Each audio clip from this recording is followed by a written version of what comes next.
নমস্কার বন্ধুরা, আজ আমি আবারও চলে এসেছি আপনাদের সামনে একটি নতুন রেসিপি নিয়ে। তো এখন তো বাজার ভর্তি ইলিশ, বাজারের চারিদিকে শুধু ইলিশের ছড়াছড়ি। তো এই ইলিশের রেসিপি নিয়ে আজকে এসেছি, তবে ইলিশ মাছ নয়, ইলিশ মাছের মুড়ো দিয়ে আজকে আমি রান্না করব। তো চলুন দেখি কি করা যায়। তো দেখুন, এখানে আমি দুধ কচুর ডাঁটাগুলো সেদ্ধ করে নিয়েছি আর নিয়ে নিয়েছি ইলিশ মাছ। তো এখানে আমার মাছ লাগবে না, আমার লাগবে মুড়ো। তো আমি মাছগুলো সবই ধুয়ে এখানে নুন হলুদ মাখিয়ে রেখেছি। তো আমার এখানে ম্যারিনেট করা হয়ে গেছে অলরেডি, অনেকক্ষণ আগে আমি এগুলো নুন হলুদ মাখিয়ে রেখেছি। দেখুন, এই মুড়োগুলো দিয়ে আজকে আমার রান্না হবে। দুধ কচুগুলো আমি সেদ্ধ করে নিয়েছি। তো দেখুন, এভাবে কাট করে রেখেছিলাম, এই যে নিচে একটা চামচ দিয়ে এভাবে বসিয়ে রেখেছিলাম, দিয়ে কতটা জল বেরিয়ে গেছে। এটা আমি ভিডিও করে দেখালাম না, অনেকটা লেন্দি হয়ে যাবে।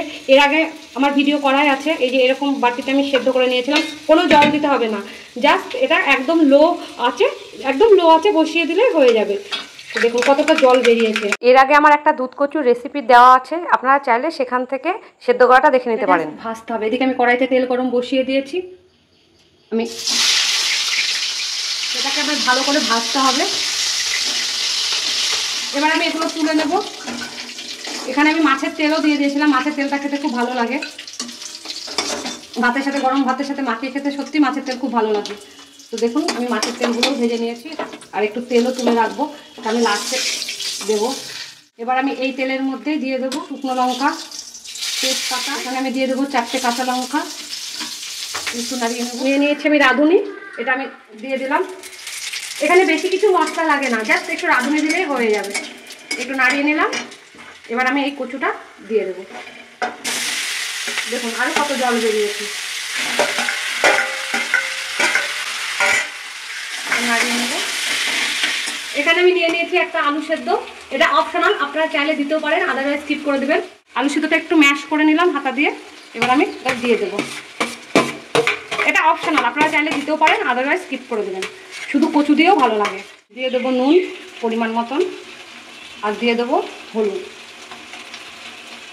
এবার আমি এটা নাড়িয়ে দিয়ে দেবো চিনি, আর দিয়ে দেবো এই মুড়োগুলো।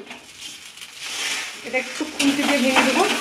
এখানে অন্য কোনো বাটনা লাগবে না, মুড়োগুলো জাস্ট একটু খুন্তি দিয়ে ভেঙে দেবো। এবার আমি যে তেলটা তুলে রেখেছিলাম, এই তেল সামান্য একটু ছড়িয়ে দেবো নামানোর আগে। এটা দিলে দারুণ গন্ধটা বেরোবে। এটা আমার কমপ্লিট হয়ে গেল। তো দেখুন কি সুন্দর লাগছে।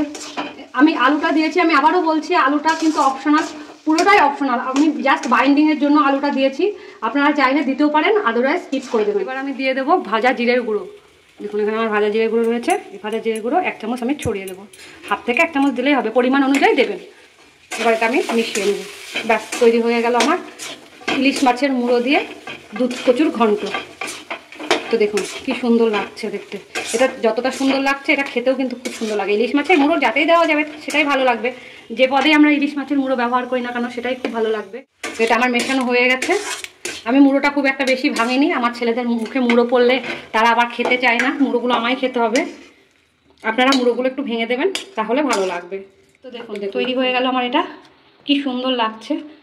তো ভিডিওটা এতক্ষণ দেখার জন্য অনেক ধন্যবাদ। ভিডিওটাকে অনেক অনেক করে লাইক করুন, শেয়ার করুন, আর এই চ্যানেলটিকে সাবস্ক্রাইব করে রাখুন, যাতে আগামী ভিডিওগুলো আপনারা খুব সহজে আর তাড়াতাড়ি পেয়ে যান। তো বাজার থেকে ইলিশ মাছ ফোড়ানোর আগেই এই রেসিপিটা একবার বানিয়ে নিন, আর দেখুন গরম ভাতের সাথে খেয়ে তারপরে আমায় জানাবেন কেমন হয়েছে। দেখা হবে নেক্সট ভিডিওতে, ততক্ষণে বাই বাই।